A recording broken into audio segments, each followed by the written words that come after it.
Man, I'm telling us that this is not gonna stop no time soon. And shout out to all the people who saying Southlaw is not just Jamaican, man. It'll happen everywhere. Do y'all realize that it's happening almost every day, though, with Jamaican men? I know it's happening everywhere, but do you realize the upsurge in this behavior with Jamaican men? What the hell is it? Why you not feel that's right woman them for? Eh? If she want left party, make she left and go on. Not true. Anyhow, welcome to SoFlo TV again, everybody. Is your host with the most. So as we move on, I woke up this morning right after yesterday where we just did the story concerning the JDF corporal and his woman. By the way, we posted a video follow-up to that where a voice note / video was leaked, given to us, that had her speaking to him. And boy, the kind of conditions, the way she'd have talked to the man like a little dog and them something there. But anyways, we put that out there with a lesson, and a lesson for our brothers in particular, but for our women as well.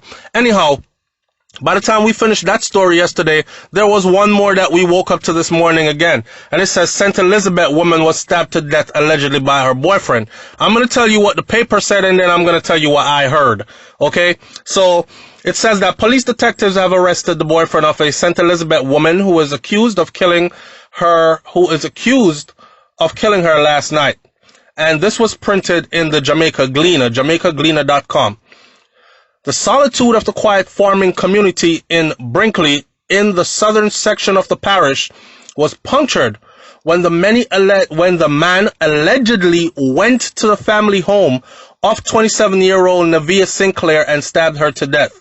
According to the police, Sinclair had reportedly left the home she shared with her boyfriend because he was physically abusive to her. The police reports are that about 10:50 p.m., Sinclair was at home with her relative when screams were heard coming from her room. They say checks were made and she was found laying on the floor, and the man was seen running from the scene. The police were alerted, and Sinclair was seen with multiple stab wounds to the upper body of herself. She was taken to the hospital where she was pronounced dead, and the man was subsequently caught and handed over to the police by his father. It is the second violent incident in 2 days, and I just told you, following the one with the Jamaica Defense Force corporal and his girlfriend or common law wife in Portmore. Now, what the Gleaner said here is exactly what we heard. We heard that she left him because they were living together, and he used to beat on her and choke her up, treat her bad, and people knew it out in the open because it wasn't something that he did privately. She couldn't take it anymore. She went back to her parents' house. He went to her parents' house, and it was said that he actually broke in through the window, the bedroom window where her bedroom was at the house, broke in there and met her in the bedroom, stabbed her multiple times in her upper body. And as her family ran to her room to see what the screaming and the rambling, they were in there fighting because she was fighting for her life, knocking stuff over, making a lot of noise. And as they went in there, they saw him jumping out the window and running away. So they knew who it was. He apparently ran home to his daddy, and his daddy turned him over to the police. Probably went to his daddy and said, "Daddy, me do a bad thing, me don't know, me just kill her, daddy, me just kill her." It's sad as hell, but these stories just seem like, for me here at SoFlo TV, given that I do run SoFlo TV, a lot of people contact me on WhatsApp, and I get all the gruesome pictures.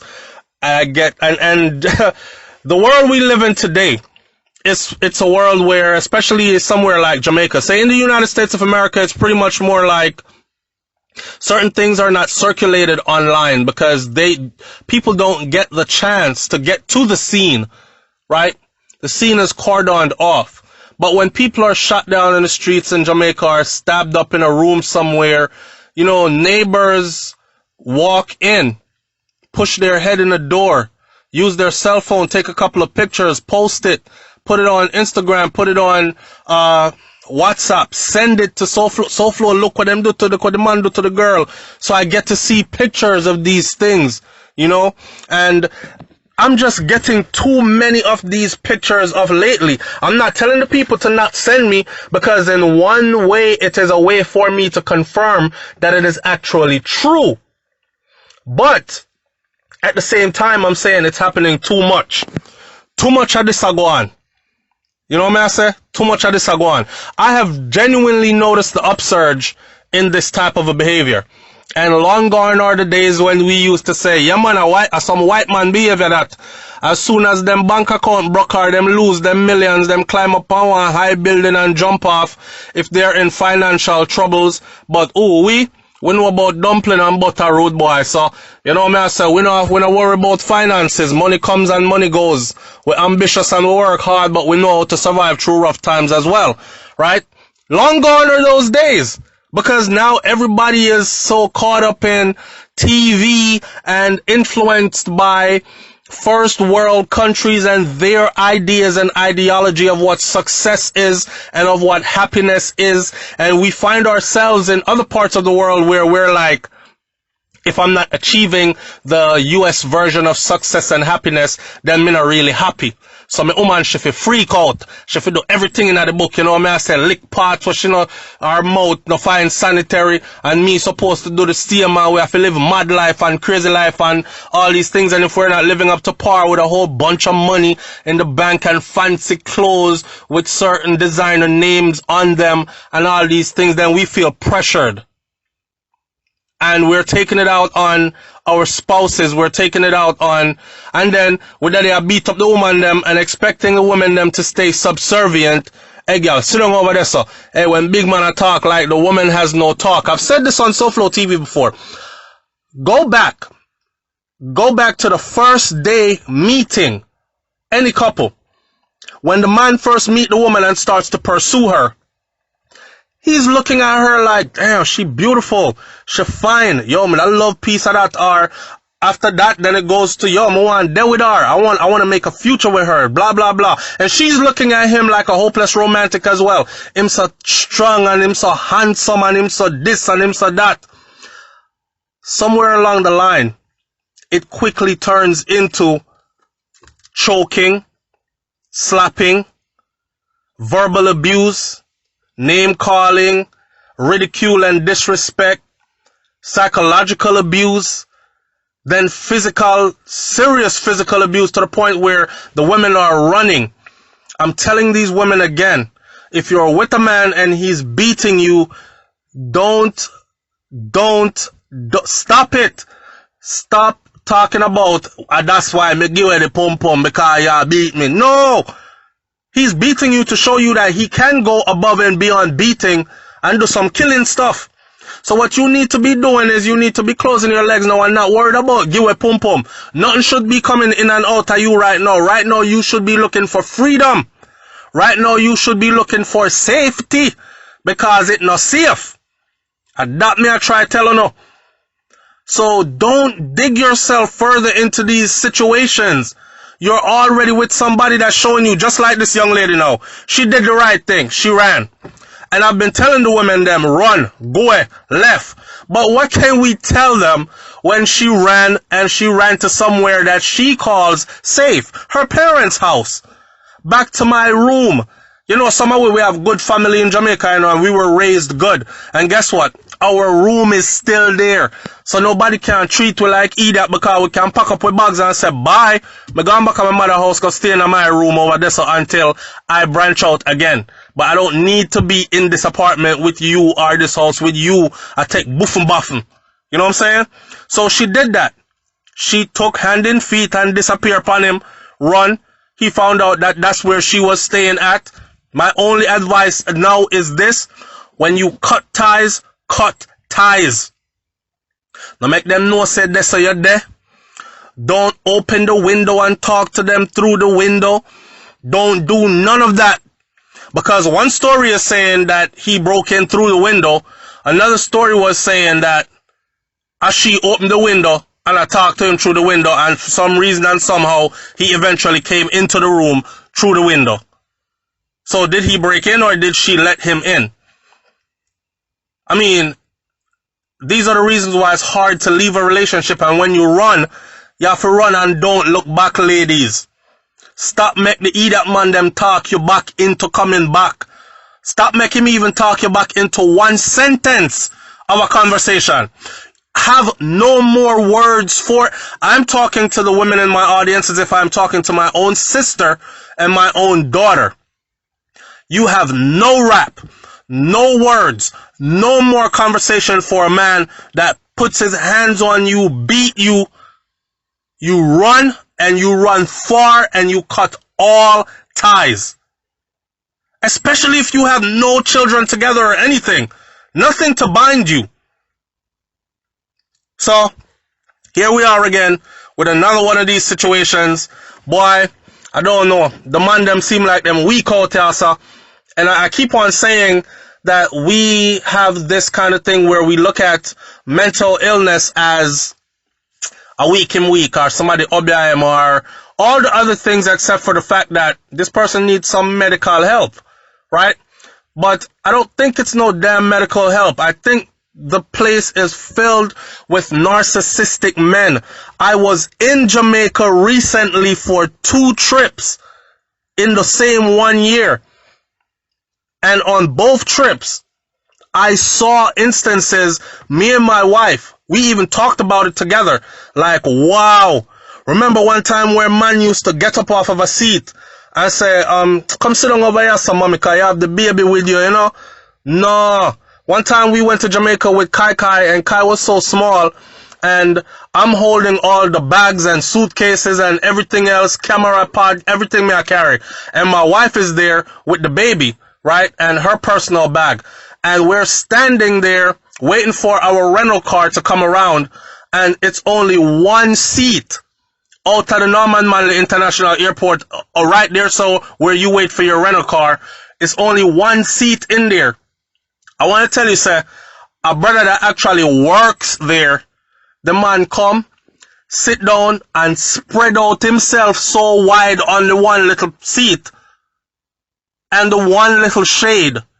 And my wife had to stand out in the sun with my son. And I'm looking at him and I'm saying, okay, he's probably going to say, oh, Miss Lady, come have a seat, man. Come and see you stand up there with the baby, you know, and welcome back to Jamaica and these kind of things are not a word. The man sit down there, eating patty, one dry patty, not even didn't have anything to drink with it. I remember specifically. And when he was done eating, he sat there, pull out his phone, text a little bit, chat a little bit, call somebody, and then get up and left. And by the time he got up and left, our car came around. And we were so happy to get in the car and just turn the AC up on blast because it was hot as hell in Jamaica at the time. You know what I'm saying? Another time, we experienced it in the airport with airport workers. We see women, elderly women with babies standing around while men sit and even lay out in the early morning. They lay out on the benches and chairs in there. And no one is saying, come have a seat, Miss Lady. Like the respect, just the basic respect for women within our society has diminished so bad over the years with generation after generation. And in closing this video, I'm going to say this. Be careful when you take on other people's culture here, because when our women start referring to themselves as bitches, yeah, I'm a bad bitch, and start referring to their girlfriends or their friends, female friends, as my bitches, those my bitches. Well, in Jamaica, we know say bitches mean female dog. And dog don't get treated good in Jamaica unless you're rich and you have one uptown dog at your uptown place. Understand? So, when you start get treated like dog because you start call yourself dog and start classify yourself as dog and start moving around and living like dog, jumping from man to man, cause a slut dog work. In the neighborhood and the communities, you'll see that one female dog and then you'll see about 20 male dogs sniffing her ass, and eventually the whole of them start jumping her at one point or another, and she has a whole litter of puppies and we don't know which one is the daddy for the puppy them. is the same way the new generation has come along. And it's sad to see kings and queens turn to niggas and bitches. It's sad. It is a sad ass case to see. This thing that is going on where the men are so shallow and their egos are so easily bruised that they can't even get over it. The only way to get over it for them is to actually take the life of the woman. If me can't have you, nobody else have you, or you cheat upon me and me so embarrassed because people are laugh after me have to go kill you, or you can't take a laugh after, brother. Life goes on, you know, life is more precious than that. You can't take a laugh after. I'm not saying it's right when she do it, but like some of my female audience members been saying, enough of the man them that's actually killing off the women them is men that have given that same woman bun multiple times, and she took the embarrassment. She took other women calling her phone. She took other women sending her text messages that are profane and sending her pictures of you and them together and all this. She take all the cheating that you gave her, and as soon as she give you one so, you say her life must end. I don't know. I'm gonna leave this one right here, man. I can't even talk no more. Watching yourself. But remember, I told you, I'm not saying run away from all Jamaican men. That's not what I'm saying. I am saying that I recognize an upsurge in this particular behavior. It is trending right now amongst our Jamaican men, and it don't look good at all. I'm out. Peace.